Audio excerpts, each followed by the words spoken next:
Question number 21 বলা হয়েছে 680 টাকাকে এ বি সি এর মধ্যে এমন ভাবে তুমি ভাগ করো যাতে এ বি এর 2/3 এবং বি সি এর 1/4 অংশ পায়। তাহলে বি কত টাকা পাবে? কনস্টেবল প্রিলি 2019 এর কোশ্চেন। এই ধরনের কোশ্চেন যখন করবে তুমি কি করবে? শেষের দিক থেকে শুরু করবে। তাহলে শেষের দিকে বলতে সি এর দিক থেকে। দেখো বলা হয়েছে বি সি এর 1/4 পায়। তো সি কত পায়? সি কে যদি আমি 1 ধরি, তাহলে বি কত হবে? তার 4 ভাগের 1 ভাগ। তো 4 ভাগের 1 ভাগ কত হবে না? 1/4। এবার বলা হয়েছে এ পাবে বি এর 2/3।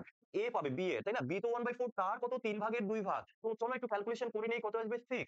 তো 1/6 is to 1/4 is to 1। আমি যদি এটাকে নরমাল রেশিওতে কনভার্ট করি, কিভাবে করতে হবে? এই হরগুলোকে সমান করতে হবে। এদের এলসিএম করলে 12। 6 12 এর মধ্যে কতবার? 6 12 এর মধ্যে 2 বার। আচ্ছা 4 12 এর মধ্যে কতবার? 3 বার। 1 12 এর মধ্যে কতবার? 12 বার। এই মোট অনুপাত কিন্তু পেয়ে গেছি। এই অনুপাতে আমি ডিভাইডেড করব 680 টাকাকে। মোট কত? 12 আর 3 15 আর 2 17। আমি বলতে পারি এই 17 ইউনিট ইকুয়াল টু হচ্ছে 680 টাকা।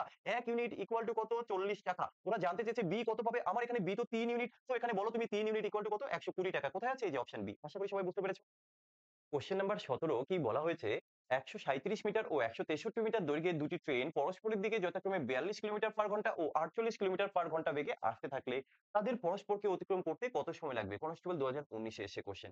এখানে ওরা সময় চেয়েছে। আমরা জানি যে সময় ইকুয়াল টু কি না, ডিসটেন্স বাই হলো স্পিড। এবার আমি দূরত্ব কোথায় পাবো? দেখো দুটো ট্রেন যখন পরস্পরের দিকে যাচ্ছে তখন তাদের যে আপেক্ষিক গতিবেগ এবং আপেক্ষিক ডিসটেন্স এটা কি করতে হয়? প্লাস করতে হয়। তো তাদের যে দূরত্বটা এটা আমরা কত? এই যে 137 এর সাথে যদি আমরা 163 করি কত দাঁড়াবে? 137 প্লাস হচ্ছে 163। আর তাদের যে গতিবেগ সেটা কত আসবে? 42 প্লাস হচ্ছে 48। চলো একটু ক্যালকুলেশনটা এখানটা লিখে দেই।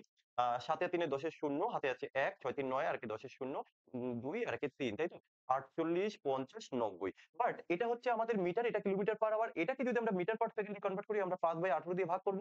তো এই 18 দিয়ে কাটলে 5 হবে, 5 দিয়ে কাটলে এটাকে কাটলে 60 হবে, এই 5 দিয়ে 60 কে কাটলে 12 হবে। তো 12 সেকেন্ড সময় লাগবে। Option B is the correct answer. অনেক যে কোশ্চেনটি দেখছো তোমরা অনেকেই আছো যারা এটাকে লসাগু করে করো, কিন্তু না, এটা দেখো কিভাবে করতে হয়।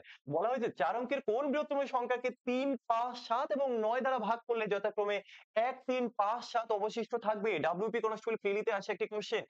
আমি কি করব? আমি 3 দিয়ে ভাগ করব। তাহলে 3 দিয়ে ভাগ করলে কি হবে না, 1 অবশিষ্ট থাকবে। তো উত্তর তো এই চারটের মধ্যে কোনো একটা হবে। আমি প্রত্যেকটা সংখ্যা থেকে 1 মাইনাস করে দেব। প্রত্যেকটা সংখ্যা থেকে 1 মাইনাস করব। তারপরে যেটা আমাদের উত্তর আসবে, বিয়োগফল আসবে, তাকে 3 দিয়ে ভাগ করা যায় কিনা এটা দেখব। তো 1 মাইনাস করলে কত আসবে? 9763। মাইনাস করলে 9766। মাইনাস করলে 9762। 1 মাইনাস করলে 9764। 3 দিয়ে ভাগের নিয়ম আশা করি সবাই জানো। তো দেখো 3 দিয়ে এটা কিন্তু ভাগ যাবে না। 3 দিয়ে 3 দিয়ে 3 দিয়ে ভাগ যাবে না।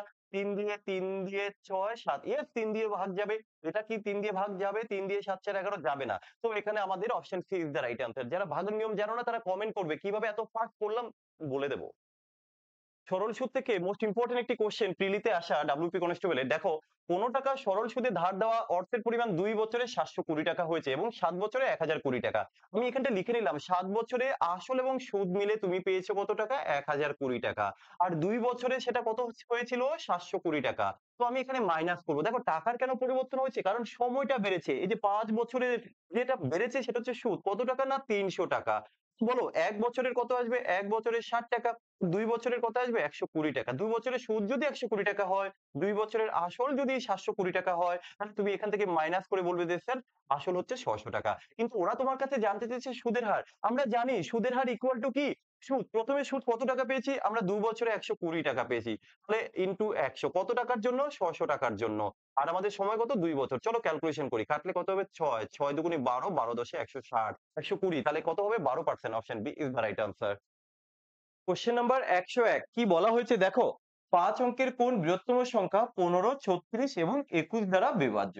তো এই চারটের মধ্যে কোনো না কোনো অপশন উত্তর হবে, এটা তো কনফার্ম। আমরা কিভাবে করব? না লসাগু মেথডে করা যাবে না। আমরা বিভাজ্যতার নিয়মকে কাজে লাগিয়ে কোশ্চেনটির উত্তর করব। তো দেখো এখান থেকে আমি যে কোনো একটা সংখ্যা তুলে নিলাম। তো আমি 15 তুলে নিলাম। তো আমি দেখবো এই চারটের মধ্যে কোন সংখ্যাকে আমরা 15 দিয়ে ভাগ করতে পারি।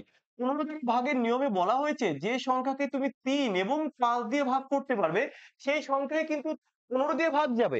এবারে আমি এখান থেকে 5 দিয়ে একটু চেক করি। তো 5 দিয়ে ভাগের নিয়মে তোমরা জানো শেষে 0 অথবা 5 থাকতে হবে। শেষে 0 অথবা 5 কিন্তু অপশন নাম্বার সি তে নেই, অপশন নাম্বার ডি তে নেই, একমাত্র অপশন বি তে রয়েছে। তো এইভাবে আমরা অপশন এলিমিনেট করে খুব সহজে উত্তর করতে পারি। আশা করি সবাইকে বোঝাতে পেরেছি। ডব্লিউপি কনস্টেবল 2018 তে আসে একটি কোশ্চেন, 1 থেকে 100 এর মধ্যে কতগুলি সংখ্যা আছে যেগুলো 4 দ্বারা সম্পূর্ণরূপে বিভাজ্য এবং সংখ্যাটির মধ্যে 4 একটি অঙ্ক। আমি প্রথমে সংখ্যাগুলোকে একটু লিখে নিচ্ছি। দেখো প্রথমে আসবে 4, 14, 24, 34, 40, 41, 42 এইভাবে আমার টোটালটাই চলে আসবে 43, 44, 45, 46, 47, 48, 49, 54, 64, 74, 84, 94। এবার দেখতে হবে 4 দিয়ে বিভাজ্য।